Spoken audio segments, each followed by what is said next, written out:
partir da escola burocrática, surgiu uma ferramenta muito boa da administração, que é da área de organizações e métodos, que é a área que cuida dos processos da empresa. Essa ferramenta é o manual de rotinas. Alguém já pegou na mão o manual de rotinas? Alguém tem manual de rotinas aqui? Você acha legal? É bom? É positivo para o trabalho? É muito grande, né? Pessoal, eu já fiz manual de rotina em 3 empresas que eu trabalhei. Eu tinha o manual de rotina, mas porque eu criei, não porque eu quis criar, né? Me passaram essa missão. Mas o manual de rotinas é uma ferramenta de administração onde você registra as funções que pode ser. Porque às vezes você esquece, né? Das atividades, você vai ser cobrado por ela. Pessoal, obviamente, isso é uma função que deveria ser delegada à empresa. Mas a empresa não consegue cuidar de tudo, não consegue lidar com tudo, né? Quase sempre não são organizados o suficiente. Tá? Mas o manual de rotinas é uma ferramenta que é fruto direto do modelo burocrático, que é muito útil. Por quê? Porque você permite que você não esqueça o que você tem que fazer. Se você tiver uma dúvida sobre alguma coisa, você consegue consultar o manual para saber como é feita aquela atividade. Então, eu uso sempre o exemplo do Banco do Brasil. No Banco do Brasil, alguém trabalha no Banco do Brasil, pessoal? Já trabalhou? No Banco do Brasil, eles têm um sistema que eles chamam de LIC. Eu nunca soube assim, se alguém souber, me avisa. Mas esse LIC é como se fosse, aliás, é um manual de rotina para todas as funções do banco. Então, vamos imaginar que você é um gerente, você acabou de assumir o cargo de escriturário do banco. E aí você tem que abrir uma conta de uma pessoa. Aí você tem uma dúvida. Puxa, e agora? Que documento que é esse e tal? Você entra no link e procura lá, abertura de contas. Aí pessoa física, ele já te abre um documento. Todos os passos para você fazer. Então, de certa forma, é uma regra. Ela estabelece padrões, mas ela permite que você consulte como informação.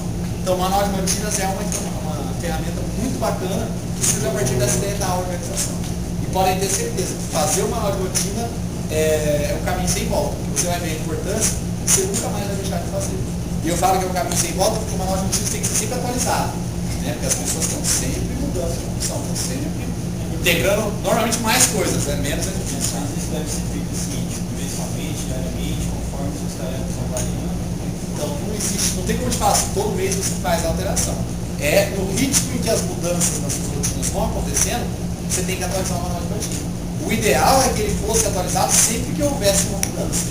E que ele acompanhasse as mudanças da empresa. Porque aí você tem condição de controle. Eu lembro quando eu trabalhei na imobiliária, a gente tinha lá, acho que eram 17 cargos no departamento.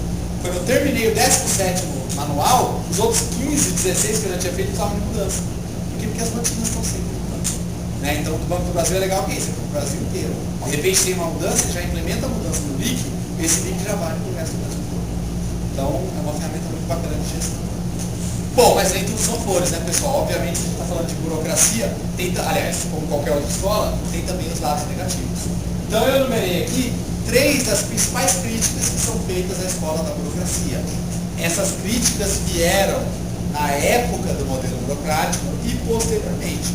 A partir do momento que as organizações foram evoluindo, elas perceberam que alguns dos princípios, né, esse negócio de padronizar o comportamento, o focar na parte formal, não traziam tanto resultado, não traziam sempre resultado. E aí colocaram alguns aspectos negativos. Eu sempre gosto de citar quando eu falo de críticas, que não é que não serve para nada, pessoal, mas que existem esses pontos negativos e que a gente deve estar ciente deles. Então, primeira crítica, pouca flexibilidade. Claro, né, gente? Estou falando de regras, normas, padrões. Todo mundo seguir a mesma regra. Então, a partir do momento que você cria uma estrutura dessa, você tem um manual de rotina, você, de certa forma, deixa as coisas menos flexíveis. Às vezes é muito bom que as coisas fiquem menos flexíveis. No caso, os vendedores lá que estão fazendo 10, 30, 50. Né? Seria muito melhor se estivesse rígido e quanto mais próximo de 50, melhor. Mas, em várias outras situações, principalmente em empresas de menor porte, essa falta de flexibilidade é negativa. Por quê? Porque às vezes você tem que ser flexível. Você tem que atender o cliente de uma forma diferente, tem que entregar um produto. Ah, não, tem tabela de preços. Só vendo pelo preço de tabela. Tem um cliente que quer comprar 50 mil unidades do seu produto. Você não vai baixar nada esse preço. Ah, não, mas a regra que me passaram é o preço de tabela. Aí você não é flexível, ele fecha o produto. Tá? Então, as empresas precisam ter flexibilidade, ainda mais no mercado como o de hoje, que muda o tempo todo, que aparece concorrente para tudo quanto é lado. Então, a gente tem que estar ligado e tem que ser flexível para se adaptar a essas mudanças. Depois, pessoal, ignorava a importância do relacionamento. Gente, perceba que aqui, ó, ele falou de uma rede formal. Então, o foco dele, quando fala de relacionamento, é regra de relacionamento. Mas como eu disse, acho que vocês concordaram, né? O relacionamento é uma característica humana. Será que nós, seres humanos, somos previsíveis? Difícil. Acredito que assim, em massa, previsões de curto prazo sobre alguma coisa, você pode até tomar. Agora, se você for analisar cada indivíduo, pessoal, cada um de nós pensa de maneira totalmente diferente. E eu espero que vocês, pela aula dos tipos de personalidade, tenham ouvido o quanto de pessoas diferentes que existem de você. Né? A gente está acostumado a medir, avaliar e enxergar o mundo sobre a nossa ótica, sobre o jeito que a gente enxerga. Mas existe muito mais do que só a nossa maneira.